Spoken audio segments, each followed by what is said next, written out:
देखिए, आज आप लोगों को मैं सांख्यिकी के बारे में बता रहा हूँ।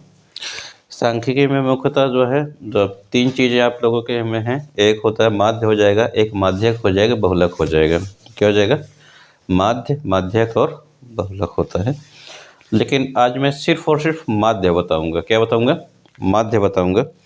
और आज इनके फ़ॉर्मूले वगैरह कौन-कौन सी विधियाँ हैं, कैसे-कैसे करना होता है, बता देता हूँ।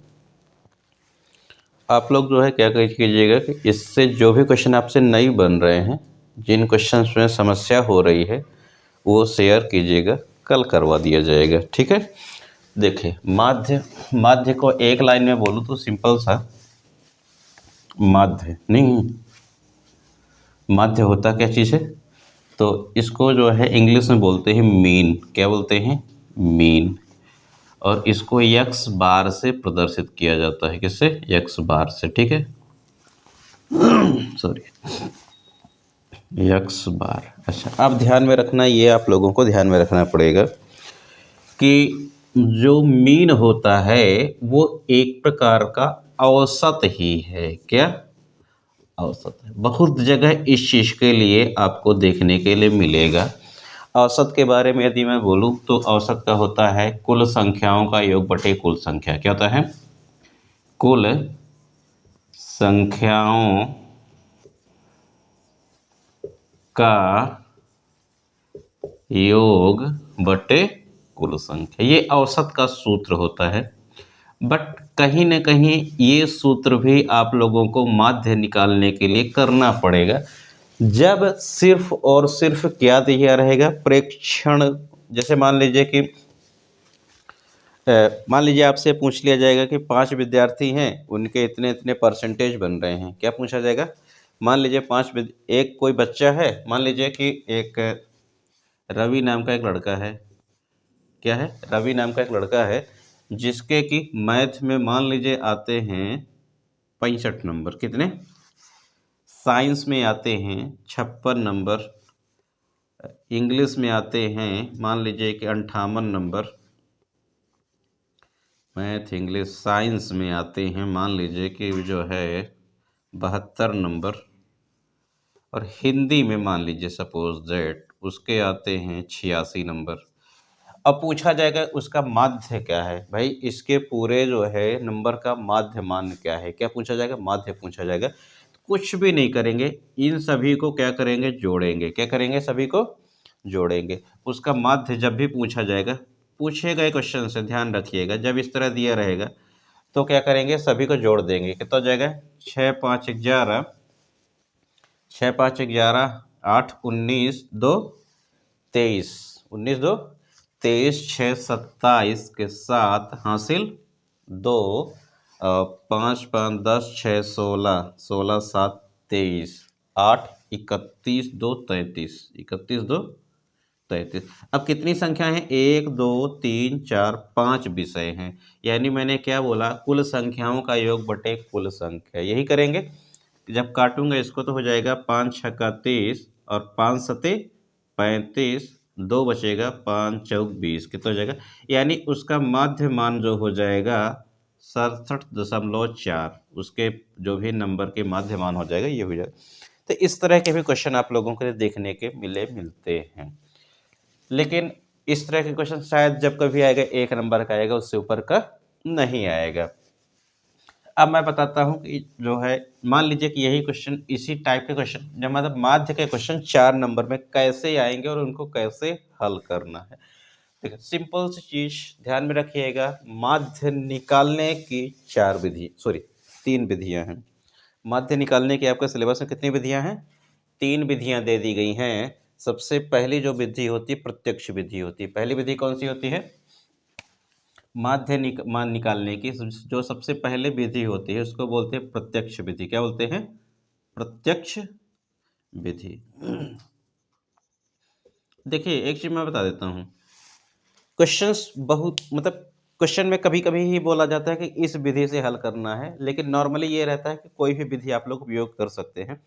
बट कैलकुलेशन को समझने के लिए, कैलकुलेशन को कब कम करना है, कब छोटा करना है, इन्हीं विधियों से आप पता कर पाएंगे। मतलब क्वेश्चंस जब देखेंगे तब आपको समझ में आ जाएगा कि कौन सी विधि से करना है। यदि ज़्यादा लंबा कैलकुलेशन है तो फिर जो है अलग-अलग कैलकुलेशन को कम करने के लिए ही ये विधियाँ दे दी गई हैं। सिंपल से एक लाइन में बोलूँ तो मैं, प्रत्यक्ष विधि ये कहती है, प्रत्यक्ष विधि यानी इसको बोलते हैं डायरेक्ट मेथड।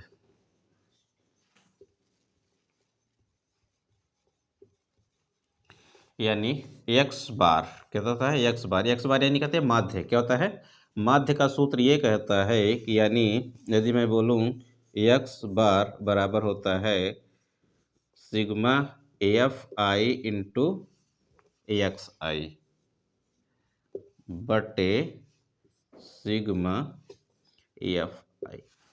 ये सबसे सरल, सबसे जो है सरल प्रत्यक्ष विधि ही है और सबसे ज़्यादा उपयोग होने वाली विधि भी यही है। सबसे ज़्यादा उपयोग यही होती है और सबसे सरल भी है।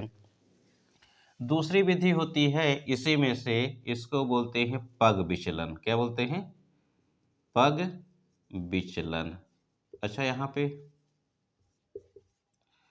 ठीक है, यहाँ पे एक चीज़ और ध्यान रखना कि एक्स आई कैसे निकालेंगे। एक्स आई जो निकालने के लिए जो सूत्र जो होता है, खैर ये होता है उच्च सीमा। क्या बोलते हैं, उच्च सीमा माइनस निम्न सीमा बटे दो। अब बताऊंगा ये इनसे सीमा और जो है राधा क्या होती हैं। देखिए, उच्च सीमा निम्न सीमा, जैसे मान लीजिए कि एक बच्चा है, उस मैं सॉरी एक स्कूल में कुछ बच्चे हैं जो कि 40 से 50 नंबर पाने वाले जो है, मान लीजिए कि 8 बच्चे हैं। कितने हैं, 40 से 50 नंबर पाने वाले कितने बच्चे हो जाएंगे, 8 बच्चे हो जाएंगे।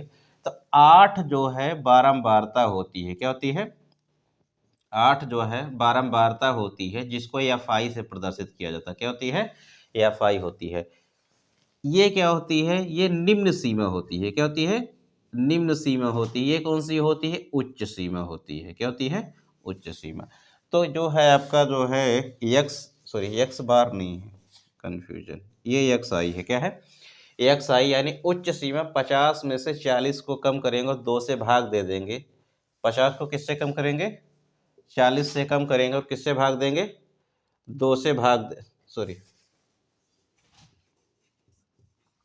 दोनों को जोड़ के किससे भाग देंगे, 2 से भाग देंगे। तो हमारा क्या निकल गया, एक्स आई का मान निकल के आएगा। तो यानी इनके जो है मध्य मान, एक्स आई को यदि ले एक लाइन में बोलूँ तो मध्य मान होता है। एक्स आई क्या होता है आपका, मध्य मान होता है। एक्स आई आपका क्या होता है, मध्य मान होता है। तो ये चीज़ें हो जाती हैं। ये आपका जो है प्रत्यक्ष विधि कहती है। कौन सी विधि है, प्रत्यक्ष विधि। अब देखिए मैं बताता हूँ पग विचलन। पग विचलन में भी जो है कुछ भी नहीं है, सिंपल सा इसी तरह ही। पग विचलन के लिए इसको बोलते हैं कि एक्स बार बराबर होता है, इसमें एक नई चीज़ पैदा हो जाती है, ए प्लस सिग्मा एफ आई और डी आई बटे सिग्मा एफ आई, जहाँ पे डी आई बराबर होता है एक्स आई माइनस ए। ये चीज़ तो है। अब दिक्कत ये जाएगी आप लोगों को कि भाई समझना है कि ए क्या होता है। ए यदि आ गया है तो बाकी चीज़ तो निकाल लेंगे। ठीक है, मैं एक चीज़ बता देता हूँ आप लोगों को। ठीक है, एक काम करिए, अभी सिर्फ और सिर्फ सूत्र ध्यान में रखिए। कल मैं जब क्वेश्चंस करवाऊँगा तो सभी चीज़ें क्लियर कर दूंगा। आज आप सूत्र पढ़ लीजिए और जितना भी हो सकेगा सूत्र वगैरह आज मैं करवा देता हूँ, ताकि किसी तरह के क्वेश्चन की समस्या आप लोगों को ना रहे। ठीक, अच्छा, ये हो जाती है प्रत्यक्ष विधि। ये कौन सी हो जाती है, पग विचलन। और जो तीसरी विधि आप लोगों के में जो है दी हुई है, माध्य निकालने की ही तीनों विधियां हैं। तो जो है उसको बोलते हैं, देखिए जो तीसरी विधि है वो है आपकी कल्पित माध्य। कौन सी है, तीसरी विधि जो आपकी कहती है वो कल्पित माध्य। क्या, कल्पित माध्य। ये तब के लिए, ये जो है तब यूज़ होती है जब मान लीजिए बहुत ज़्यादा बड़े बड़े मान दिए होते हैं। जैसे मान लीजिए कि एक परिवार में 5,000 से 10,000 कमाने वाले 3 बच्चे, 3 मतलब किसी कस्बे में 5,000 से 10,000 कमाने वाले मान लीजिए 300 लोग हैं। फिर 10,000 से 15,000 नहीं, 15,000 कमाने वाले 250 लोग हैं। तो मतलब जब बड़ी-बड़ी जो है कैलकुलेशन रहेगी तब किसका उपयोग करेंगे? यानी यदि मैं एक कल्पित माध्य के बारे में एक लाइन बोलूँ तो यदि आपके जो है एक क्वेश्चन में बहुत सारे ज़ीरो दिए गए हैं, तब आपको कल्पित माध्य का उपयोग करना है। कल जब मैं क्वेश्चंस बताऊँगा, तब अच्छे से आप लोग जो है कर पाएँगे। ठीक है? एक इसका सूत्र मैं लिख देता हूँ, सूत्र नोट कर लीजिएगा आप लोग। ये होता है आपका x बार बराबर होता है सिग्मा एफ आई और यू आई बटे sorry A plus sigma F I U I बटे sigma F I into H. अब दिक्कत यह है कि यहाँ पे एक चीज़ और पैदा हो गई है यू आई नहीं, तो यू आई का जो सूत्र कहता है यही सूत्र लगाइए एक्स आई माइनस ए बटे एच। यश क्या होता है बता देता हूँ। जैसे मैंने इससे पहले आप लोगों को बताया दिया था, मैंने ये बताया था कि 40 से 50 नंबर पाने वाले जो है 8 बच्चे हैं, यही बताया था। तो 40 और 50 के बीच का जो अंतर होता है वो क्या होता है आपका यश होता है। यानी 40 और 50 यानी दो जो है मध्य, दो जो है क्या बोलेंगे एक्स के बीच में जो भी मान होता है उसको क्या बोलते हैं एक्स आई बोलते हैं। क्या होता है एक्स आई होता है। तो ये चीज़ माध्य के जो है कुछ फॉर्मूले थे, ये मैंने आप लोगों को बता दिया है। और जो भी समस्याएं हों इसको इन टाइप के क्वेश्चन यदि आप लोग घर पे करते हैं, जो भी समस्याएं हों तो बताने की कोशिश की बताएंगे, यहाँ पे मैं कल बता दूंगा। फिलहाल कोशिश मेरी यही रहेगी कि कल तीनों विधियों के एक एक क्वेश्चन जो है करवा दिया जाए ताकि आप लोगों को समस्याएं ना हो। और एक चीज़ और ध्यान रखिएगा, मैंने इससे पहले भी बताया है आप लोगों को कि जो है मेरे वीडियो जो है देखने वाले तो बहुत ज़्यादा लोग हैं, लेकिन जो है सब्सक्राइब करने वाले बिल्कुल भी नहीं हैं।